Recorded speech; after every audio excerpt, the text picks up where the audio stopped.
Welcome back to the Gentleman's Gazette and our third installment of my bespoke shoe journey with St. Paul, Minnesota shoemaker Amara Hark Weber.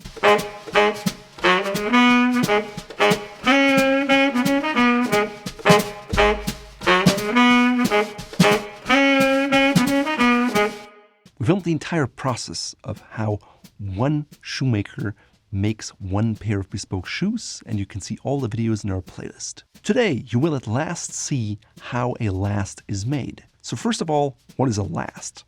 Basically, it's the thing you build a shoe around. It is modeled after the human foot, not an exact copy. For a ready-to-wear made factory shoe, typically the lasts are made out of plastic. It also comes in many different sizes, so you can just make the shoes. For a bespoke shoe, the individual measurements of your foot are taken into consideration, your stylistic choices, and a pair of lasts is created that is unique to your foot. It's important to note that the last is not a replica of your foot. Trust me, I have 5 toes on each foot, not one massive chisel. Rather, it's a model to fit and shape your shoe. So while it may be sized to a particular foot, it looks more like a shoe than a foot. Also, no human being has identically mirrored feet. Instead, they're all slightly different. Some may be longer or thicker, wider or slimmer. Even if they look the same visually, I bet you they're not. Now with a last, you have the ability to create more symmetry and maybe shape them in a way that both look more alike than your feet do. Also, if you have multiple types of bespoke shoes made, typically you have different lasts.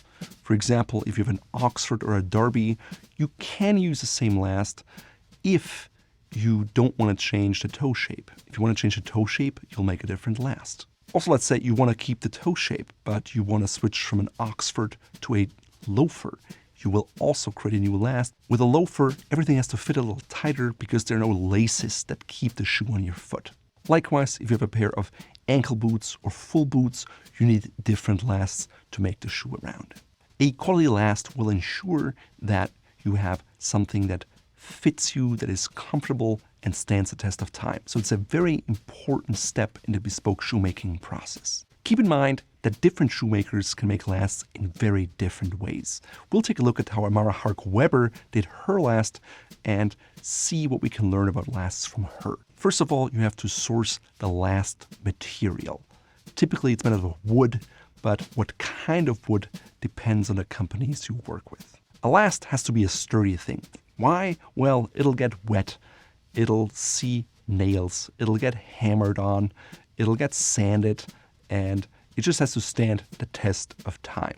It's very important for a last to maintain its shape, otherwise the final shoe will be compromised. I'm sure there are some bespoke shoemakers that work with something other than wood, but mostly that's what you see today. Typically, a block of wood is carved down for each client. If you have a boot tree, for example, that block needs to be separable, otherwise you wouldn't be able to get the last out of the shoe once your final boot is done. For shoes, a last can be a one-piece thing, or it can also be cut into multiple things that is then screwed together. What matters is that there are no moving parts and that the shape remains exactly the same.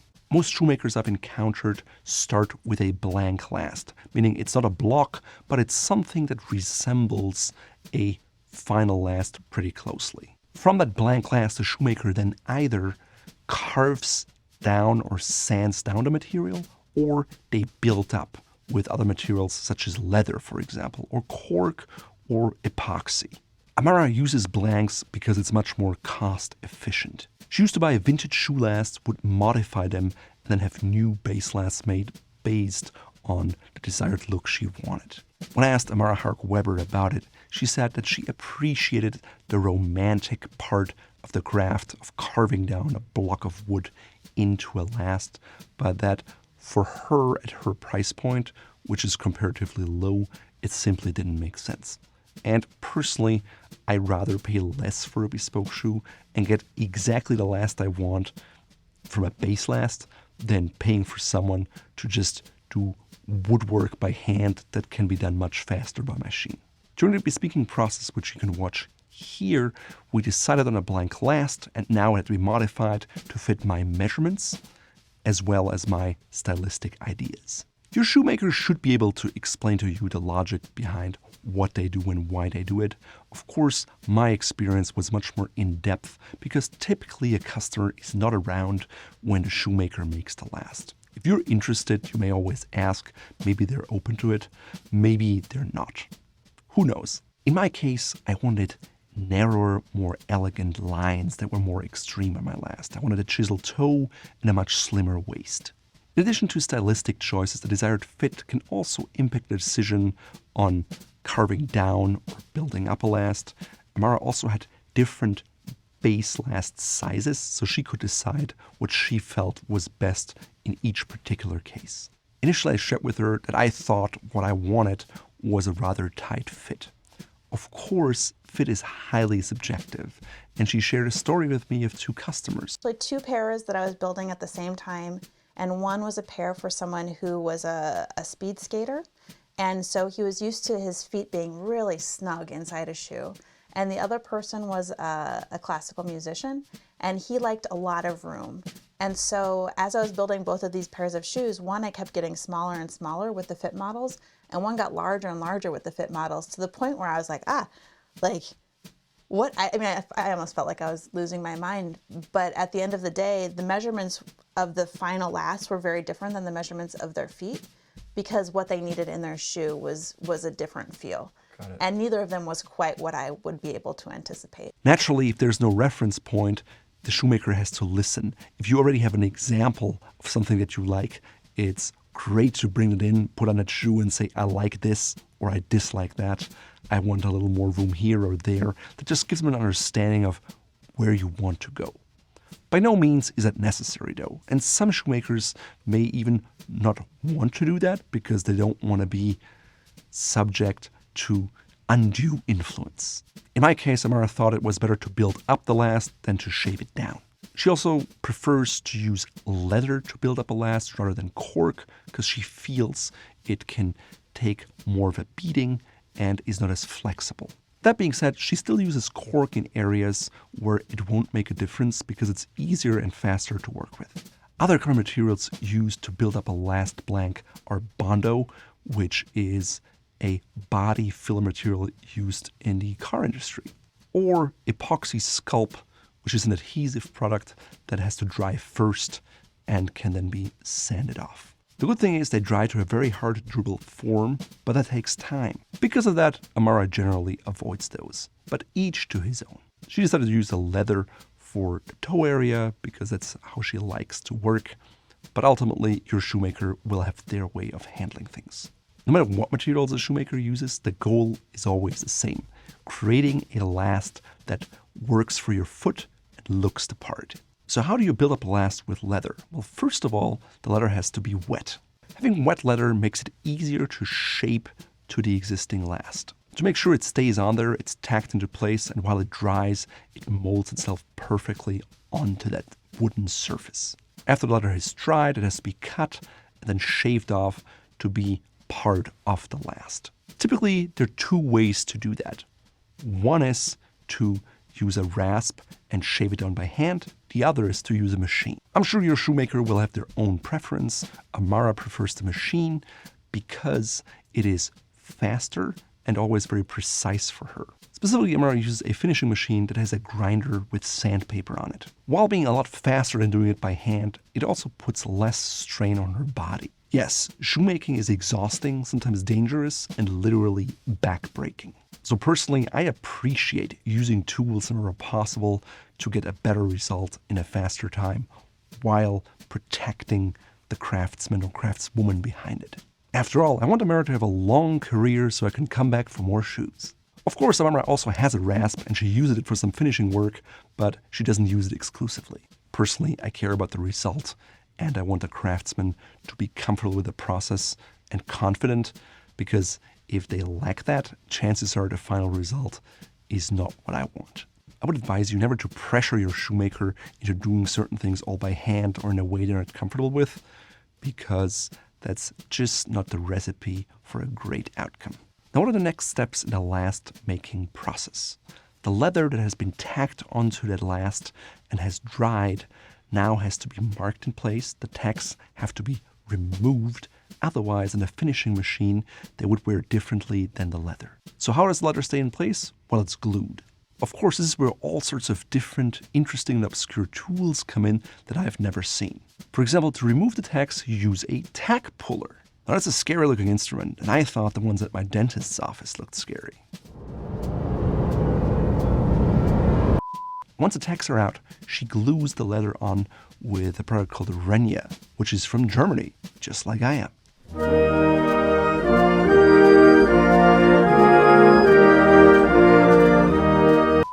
It's a contact cement that glues everything, including PVC, according to the instructions in the bottle. It's stinky. Unlike me, I hope. This tight bonding rubber cement will completely affix those leather layers to the last. Like many industrial glues, it's really not a wise idea to inhale all those fumes, and so Amara's partner built her a little chamber that would suck out all those fumes, and just like that pantograph, it seems like he's really handy and can help her build customized products for her craft. Pretty cool if you ask me. To ensure a proper fit of the leather, they're carefully placed but then also hammered so no lines are disrupted that would compromise the final look of the shoe. You can see Amara is always carefully watching, measuring, looking and making sure that everything fits right to the millimeter.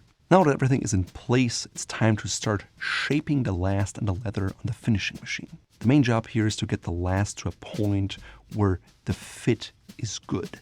Also, we want attractive lines and toe shapes because what good is a shoe that fits well but looks ugly? After all, a bespoke shoe ideally will stay on your foot without laces, so when the laces are there, it doesn't have to be too tight and it's comfortable wearing the shoe all day. Because of that, it's not just about individual measurements, but also about the curves and how the final shoe will hug your foot. As Amara is working on shaving down the last, she's very careful not to take off too much because fixing it would mean the entire process of last making would take quite a bit longer. For that reason, you'll see that she constantly uses her measurements, the pantograph, and her notes to see if what she's doing aligns with the foot. She can take all the sensitivities, your bones, your sensitive areas into consideration that way. Also, if you have a slim and bony foot, she may make different decisions on the last design as if you have more of a fleshy foot. Of course, the measurements provide exact dimensions, but as an artist, she also has to keep the looks in mind. Think of it like a marriage. It takes compromise. I've been married for a few years, and that's very much the case. Right, hon?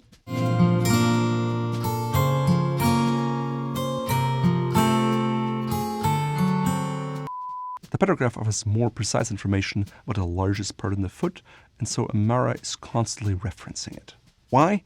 Well, the pantograph shows how the shape of the foot changes as weight is applied to it versus if you just sit. Of course, the shoe must be comfortable when you sit and walk, or even run.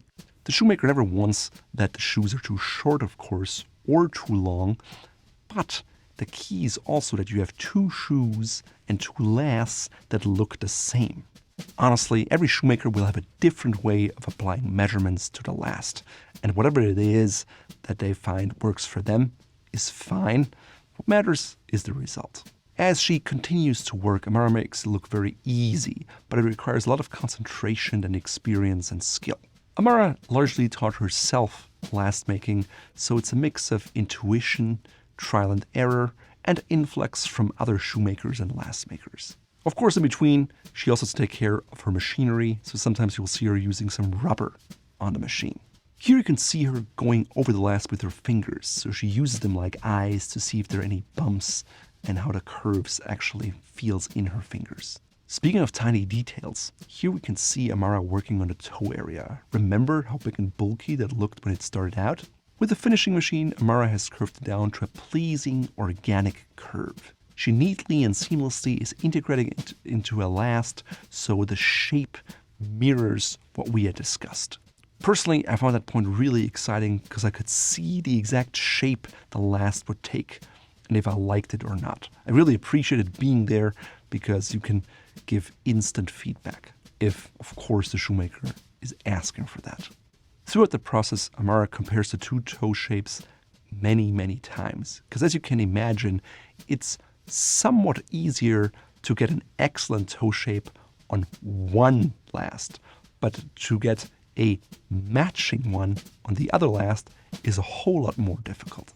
At this point of the process, Amara had worked on the last machine for 45 minutes. In that time frame, she went back and forth numerous times between the measurements, the pedograph, and the machine. Of course, every measurement is important, otherwise she wouldn't take it, but they're all taken into consideration in different ways. Amara paid particularly attention to the joint and the shape and rise of the arch. She does that because those are some of the most important for comfort and fit. Frankly, she was double-checking, triple-checking, and it took quite a while, but she just wanted to get it 100% right. Ultimately, the more time she spends perfecting the last, the higher the likelihood that the shoe will really fit. That being said, with most shoemakers, there's always a certain percentage where the final shoe will not be satisfactory and it will have to be remade. Honestly, it's hard to believe after seeing all this attention to detail, but that's what she shared with me. Now, once the last is done, the shoe making process can start. Except some shoemakers start with a trial shoe, others work right away on the real thing. Of course, there are pros and cons to both. If you work with a trial shoe, you use typically less expensive leather. Sometimes you use a cheaper glued-on heel, and you just want to get an overall idea of how it fits on the foot. Then there's some shoemakers who basically make the trial shoe from the exact same leather as the final shoe because they want to see how it feels on the foot, and it's almost like a real shoe. Amara, on the other hand, had more of a simple trial shoe with a heel that was just put under it. It wasn't even glued on because she just wanted to see how it fit. She was also able to cut it open, see what it looks like from the inside, but it didn't at all feel like the final shoe that I finally got. Ultimately, most shoemakers will do trial shoes to prevent having to redo a shoe at the end of the process. At the same time, each shoemaker has to weigh up if they want to spend more time on a trial shoe or just accept that maybe 1 out of 10 shoes has to be remade. There's no right or wrong, and I've seen people who said they got better fitting shoes from shoemaker that didn't use trial shoes than the ones that did trial shoes. So having a trial shoe is not a guarantee to get that perfect fit. That being said, the likelihood of your first bespoke shoe being the absolute perfectly best fit is very low. It's just like with a bespoke suit. The very first product is rarely the best in terms of fit.